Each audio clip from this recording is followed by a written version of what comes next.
Usually I have a whole big presentation, but Hal asked me to talk about just solutions and Freedom Project Academy in particular, so I'm going to focus on that. So we're going to cut off the whole 4/5 of the presentation dealing with the problem. I think if you're sitting here, you probably already recognize we've got some incredibly significant problems with the indoctrination centers masquerading as educational institutions. And so we'll just start with the good news. There are solutions, right? And that's exciting. And we got to ask ourselves some questions. And the first question is, can we reform the system? And after studying this problem for a decade, I have come to the conclusion that it is absolutely impossible for us to reform this system.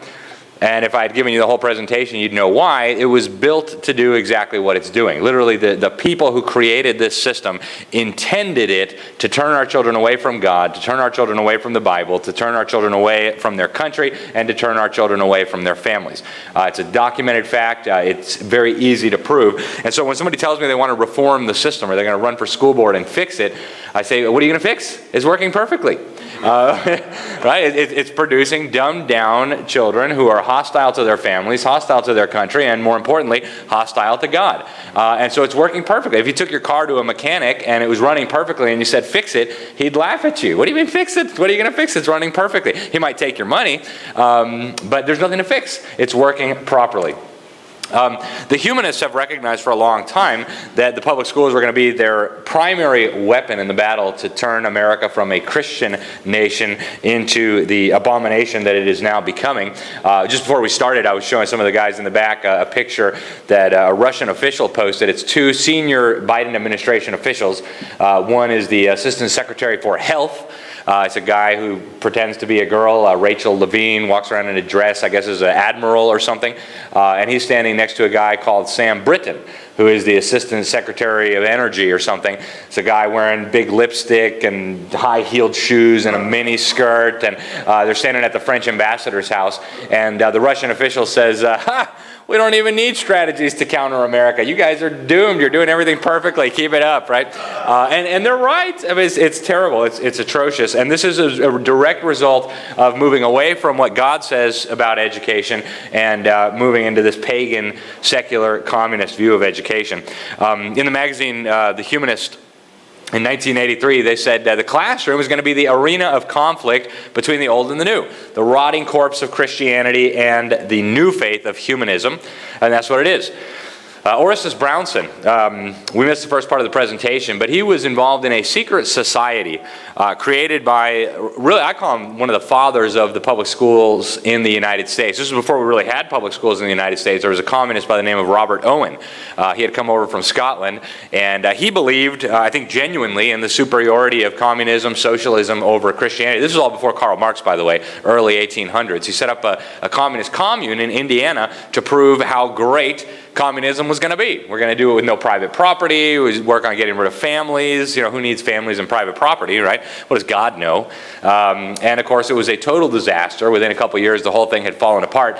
And his conclusion was that the reason it fell apart was because these children had been raised by parents who had come out of a Christian society. And so these parents had unwittingly, perhaps, transferred their individualistic, selfish Christian views onto their children, and that's why it didn't work. So Robert Owen created what was described by this whistleblower, Orestes Brownson, as a secret society. Orestes Brownson eventually became a Catholic and blew the whistle on all of this. He repented. He said, I knew of the secret society because I was organizing parts of New York, and we were very effective. He said the two primary goals were to shift public opinion in favor of some government role for education, and also to get men elected to the legislatures who would support the idea of a government role in education. And he said in the book where he blew the whistle on all this, he said the great object was to get rid of Christianity. That was the primary goal. Government education was a means to an end. The means was government brainwashing of our children. The end was the destruction of our nation and the destruction of Christianity. Of course, we know the gates of hell will never prevail against the church. But we are dealing with this crisis, I think, as a direct result of this. And so when people tell me that we're going to reform the public school system, I just say, I'm sorry, but you're just wasting your time. I don't tell people not to run for school board. I don't tell people not to get involved in local issues like that. But the idea that we can send our children to public schools if we just get enough people elected to the school board has proven to be foolishness over and over and over again. We started a group called Public School Exit a couple years ago. We're very proud of the work that we're doing, and two of our advisory board members, they're great people. One of them was the superintendent of public instruction for the state of Arizona, the highest education official in the state of Arizona until the year, I think, 2020. She's no longer there because she said this is completely futile. You cannot fix this system. It is doing what it was designed to do. And so she's now helping us to rescue kids from the public school system. We also have Steve Baldwin, who was the last conservative chairman of the Education Committee in the state of California, in the California Assembly. And they passed a bunch of conservative bills, conservative laws trying to reform the school system, and what happened was absolutely nothing. They ignored the laws, they repealed them as soon as they could. So he said, I know, we'll get people elected to the school board.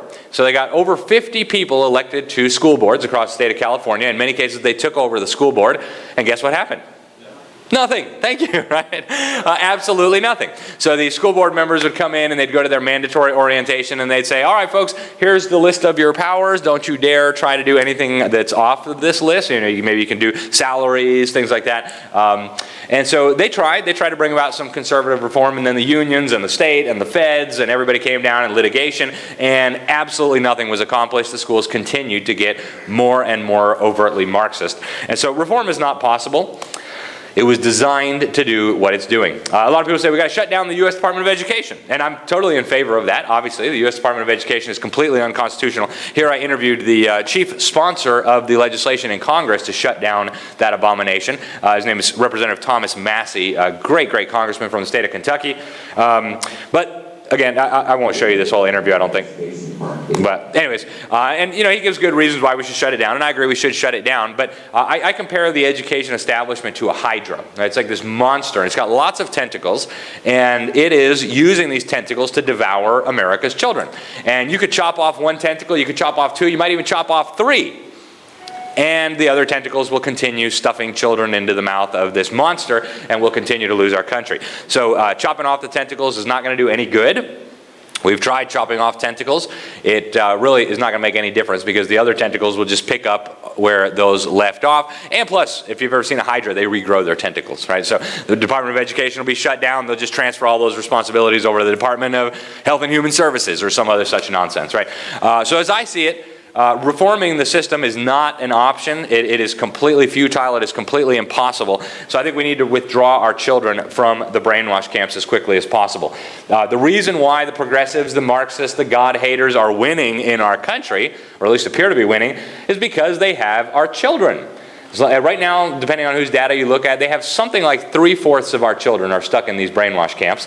And, all you need is 50% plus one most of the time to get your candidates elected, things like that. So over the long term, we are going to lose this country. We are going to lose everything we hold dear unless there's divine intervention or we deal with this. And they've set up a whole new system of morality, right? The Bible is no longer the arbiter of what is right and wrong. God is no longer the one who determines what is correct and incorrect, what is true, what is false, what is right and what is wrong. Instead, the government has become the arbiter of what is right and wrong.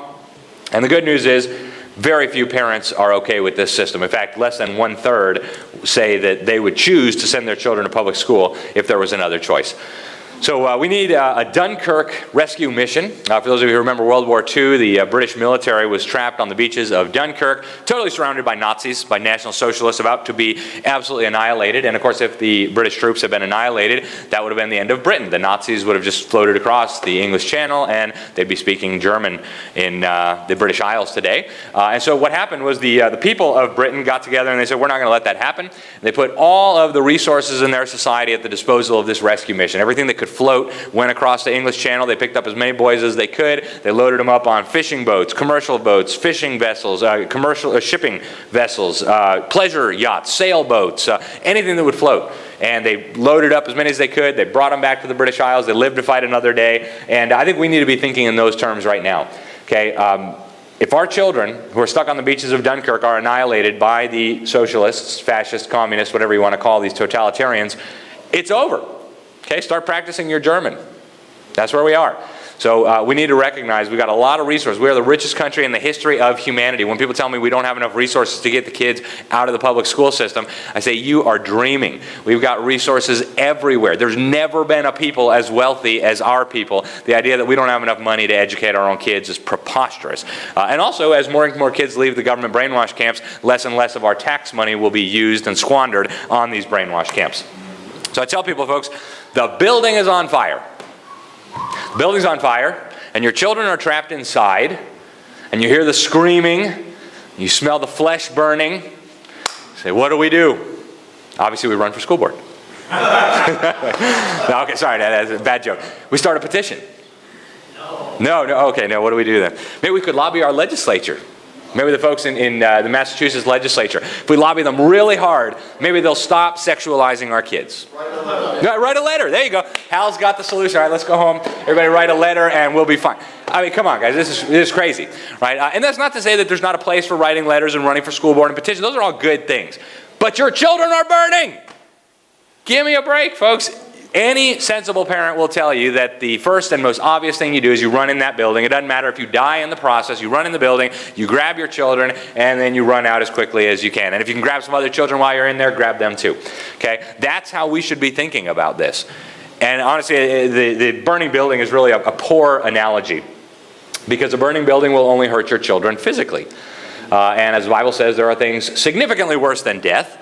And I tell you, the public schools are not just hurting our children physically, and they are. They're pumping them full of drugs, they're chopping off private parts, they're pumping them full of puberty blockers and hormones and amphetamines, and you pick the crazy stuff. Not only that, they're destroying them mentally and academically and emotionally and spiritually. They're telling them there's no God and they came from a slime that evolved into a fish and a monkey. And I mean, this is crazy stuff, folks. They're telling them there's no right and wrong. They're telling kindergarten kids that they might have been born in the wrong body. It's simply crazy. Okay, so this is worse than physical destruction. Okay, so pastors, priests, and rabbis, you have a very important job to do. You must sound the alarm. The people in your congregation probably don't know how bad it is. They also probably don't know what the Bible says about these things. So good news. Thank you, COVID. Thousands, millions of children have left the government brainwash camps. And the tide is really turning, folks. And I know COVID has been tough. A lot of people have died, partly from murdering in the hospital, and partly from the bioweapon unleashed on us by evil people. But the tide is turning. When I first started when I hooked up with Sam Blumenfeld and learned from him what was really going on and started telling people we need to get kids out of public school, they're like, oh, that's cute, but that's never going to happen. Okay. Well, the tide is turning very rapidly, folks. Rush Limbaugh, 18 million listeners every day, they say, top radio host in America, 3 times in the year before he died said, folks, you got to get your children out of these brainwash camps, and you got to do it now. You got to homeschool them. Franklin Graham, Billy Graham's son, the heir to the Billy Graham Ministries, he said, you need to pull your children out of public schools. Okay, the biggest evangelical leader in the country now telling parents you need to get your kids out. President Trump said we have to protect our children from these failing government schools. He says the indoctrination in these schools is what's producing the mayhem in our streets. So what does the Bible say about educating children? Well, quite a lot, actually. Proverbs 22:6, you should train up a child in the way that he should go. Even when he's old, he will not depart from it. Notice he's not talking to Caesar. He's talking to parents. Okay, Deuteronomy chapter 11. Teach God's laws to your children when you're sitting in your house, when you're walking by the way, when you lie down, and when you rise. All the time, right? Deuteronomy chapter 6. Again, these commandments I gave to you, put them upon your hearts. Impress them on your children. Talk about them when you sit at home, when you walk along the road, when you lie down, and when you get up. Notice there's no time for you to hand them over to Caesar. You're supposed to be doing this all the time. Parents, God puts you in charge of the education of your children. Ephesians 6. Notice again, they're not talking to Caesar. Fathers and mothers, do not provoke your children to anger, but what? Hand them over to Caesar so that they can learn that they might have been born in the wrong body. No, thank you, Rev. No, you're supposed to bring them up in the discipline and instruction of the Lord. Okay, Proverbs 9:10. So see, God doesn't prescribe every little detail of an education. He doesn't say you need 18 credit hours of science and 13 of history to have a well-rounded education. But he does tell you the basics. Okay? Proverbs 9:10, the fear of the Lord is the beginning of wisdom. Proverbs 1:7, the fear of the Lord is the beginning of knowledge. How much fear of the Lord are the children in the government's brainwash camps getting? None. Zero, zip, nada. So, if we believe the Bible, how much knowledge are they getting? How much wisdom are they getting? None. Zero, zip, nada. It's a counterfeit education. It's a fraud with no resemblance to a legitimate education. So what happens when a people does not have knowledge? Well, in Hosea 4:6, we learn that God's people were destroyed for lack of knowledge. 75% of America's children right now are in government brainwash camps 5 days a week, 6 to 7 hours a day, for 12 years, getting no fear of the Lord whatsoever, therefore no knowledge whatsoever. What could we expect will be the logical result of this? Destruction. In Mark chapter 12, I wonder if we could get some water. Is my wife around? No. Oh, thank you so much, ladies. Got a sore throat. So Mark chapter 12, Jesus says, render to Caesar the things that are Caesar's, and to God the things that are God's. Okay, do your children belong to Caesar? Thank you so much. Much better. So, if your children belong to Caesar, by all means, keep handing them over to Caesar. If they belong to God, then you have certain responsibilities. Now, there's a very simple litmus test that should tell us everything we need to know. Jesus says twice in the Gospels, it's quoted in Matthew 12, verse 30, and also in Luke, whoever is not with me is against me. Okay, so there are exactly two camps in this world. Every person or every institution on this planet falls in one of those two. Either with or against. It's a very simple question. Would anybody like to come up here and argue that the government schools are with Christ? Right? I've never had a person answer in the affirmative because, of course, it's preposterous. It doesn't matter if you're the most fundamentalist, Bible-believing Christian or the most God-hating, atheistic Marxist. We all recognize that you cannot make a legitimate argument that the schools are with Christ. Now, prior to 1960s, you might have said, well, they still say a prayer every once in a while. I think once a week they read a Bible verse in the assembly. Okay, you might have been able to make a really terrible argument that the schools were with Christ. They were teaching a godless worldview, but hey, at least we had prayer every once in a while. But now, sorry, forget it, no luck, right? So if the schools are not with Christ, they're against Christ. What kind of parents would put their children in an institution that is against Christ once they know these things? And you get the argument, well, salt and light. My kids are going to go be salt and light. They're going to go be missionaries to the kids in the public schools. I think that's cute. I've got an M16, and I think our forces could use some help in Iraq. We want to send your 8-year-old. No, that's crazy. Right? Why? Because we don't send child soldiers into a war. Why should we send untrained child soldiers into a spiritual battlefield? It's suicide. Okay? Martin Luther understood this. He said, where the scriptures are not diligently taught in the schools, I fear the schools will become nothing but great gates of hell. Okay, for the Catholics out there, the Pope said every form of teaching children which neglects or rejects these matters with God's help to the right formation of the Christian life is false and full of error.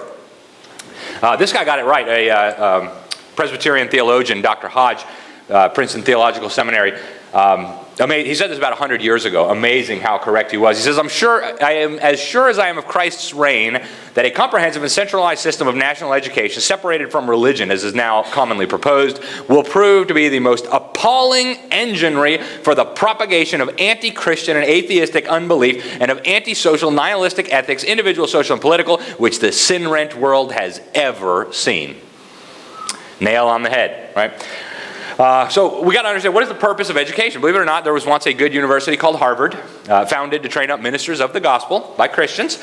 And this is what was their original motto, their original mission statement. Let every student be pressed to consider well that the main end of his life and studies is to know God and Jesus Christ, which is eternal life.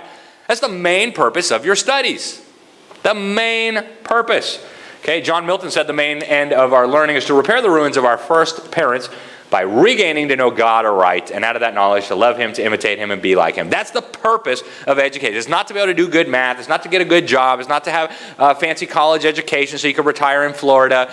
It's to know God. That's the main purpose of your education. Everything else is secondary. Now, we were very blessed to be born into a self-governing nation. That means we need to have the tools to be able to govern ourselves, and that, of course, begins with the Bible. So I highly recommend homeschooling. I do want to, oh man, we're running out of time so quickly. I do want to spend some time talking about the Freedom Project Academy. About 12 years ago, we started an online K through 12 school. We recognized that there are children all over the country who really need a decent, proper education. There are parents all over the country who don't want to homeschool, who can't homeschool, who for whatever reason don't feel qualified. So we wanted to help them. So we created the Freedom Project Academy. It's an online K through 12 classical school. We started with about 20 students. I was the first teacher they hired, incidentally. And I had one student my first year. I had one kid in my class. It was phenomenal. Talk about one-on-one attention, right? So I had one kid that first year. I have since then taught hundreds of students in my advanced economics class. This will be the first year that I'm not going to teach after the summer. I just have too much on my plate. But the school is in very capable hands. Accredited K through 12. They offer classical education with a Christian worldview. They're going to learn how to read with phonics, so they will be able to read better than the vast majority of their fellow Americans. They're going to learn real history, real science. We've got a little promo video I want to show you here. Do you remember when America's schools would teach you about patriotism and history, and you say the Pledge of Allegiance, and maybe you say a prayer? Of course you don't. You said something to me this weekend, and you said, what is the name of this place? Freedom Project. Freedom Project. Freedom Project. Freedom Project. Freedom Project. Freedom Project. Freedom Project Academy. And you know, one of the toughest decisions we can make as parents is how to educate our kids and with whom. Our last two kids, we put into a school online. And I wish I had known at the time about Freedom Project Academy. They put into practice what we talked about in the movie Indoctrination, where we're talking about the problems of the public school system. Well, they provide an alternative, an amazing alternative. What you're doing is so incredibly important. The greatest teaching is going to happen outside of the traditional college, high school structure. It's going to be going back to the great roots of Aristotle, Ayn Rand, and Adam Smith. So I fully endorse and love what you're talking about. This past year, my wife and I took the plunge, and we were like, you know what? Let's enroll one of our own children. As a classroom. It's an online, live class. The kids can interact. My man spends probably 200 days a year on the road. And I didn't want to leave my little girl at home, so we searched and searched for a way that she could go to school and still be with me. And then we found FBA. And for us, it's absolutely perfect. The classical education is the way to go. It's the way Thomas Jefferson learned. It's the way Ben Franklin learned. This is the answer. It's affordable, it's flexible, the parents are loving it, and mostly I've made kids the kids. They're coming home and they're saying, I don't hate school anymore, I love school. They're utilizing the tools of the future while giving an education that is rooted in tradition and timeless moral values. So it's the best of both worlds. It's the best of every world, really. And best of all, no government involved. And you can do it with the best teachers, the best methods, and the best classes in the world. And I don't think there's any place better than that right now. Freedom Project Academy. I love Freedom Project. I love what you're doing. It's so important. And the more we tell our friends about these things, the more people will get on board. And I believe that we can be a catalyst in some real change. We must save the West. Our way of life and our culture is under attack because of patriots like you and your project that have optimism. So anyways, that's some of the endorsements. I mean, the school has been endorsed by all kinds of conservative leaders, governors, senators, congressmen, media personalities, even Ben Shapiro, who I'm not the biggest fan of, but great people. We're partnering with churches all around the country, so if you have a church, as long as it's got an empty room, some computers, and a chaperone who can oversee the children, that you can set up a school right there. It'll cost you basically nothing. Scott Walker, governor of Wisconsin, former governor, endorsed the school. All kinds of incredible people. Also, I mentioned Public School Exit earlier. It's a wonderful, wonderful ministry that we have started to help Christians, families, and churches get the children out of the government brainwash camps. I'm the executive director, but I'm a volunteer. I don't, make any money from it. It's just a labor of love. Lots of great resources out there. If you need some, contact me afterwards. The Foundation for American Christian Education is amazing. I think Ruth actually has some of their products in the back. They've got just some great, great resources. These two ladies went back and they studied what did education look like early on in America, and they're trying to revive that. It's a wonderful, wonderful foundation. They are going to be coming after us. They've made that very clear. The UN has already made clear that we can't have all this educational freedom. In 2015, they passed a resolution at the UN Human Rights Council. They said that governments need to monitor and regulate all private school because it's a human rights violation for people not to get a UN-approved education. I actually just did a big article in the Epoch Times a couple weeks ago. They're now trying to shut down all the Jewish schools there, the yeshivas. They have this crazy law in the books in the state of New York that says private schools must be substantially equivalent to the government brainwash camps, which of course we're leaving the brainwash camps because we don't want anything even remotely equivalent to this abomination masquerading as education. And so now they're coming back and saying, well, then you can't have a school.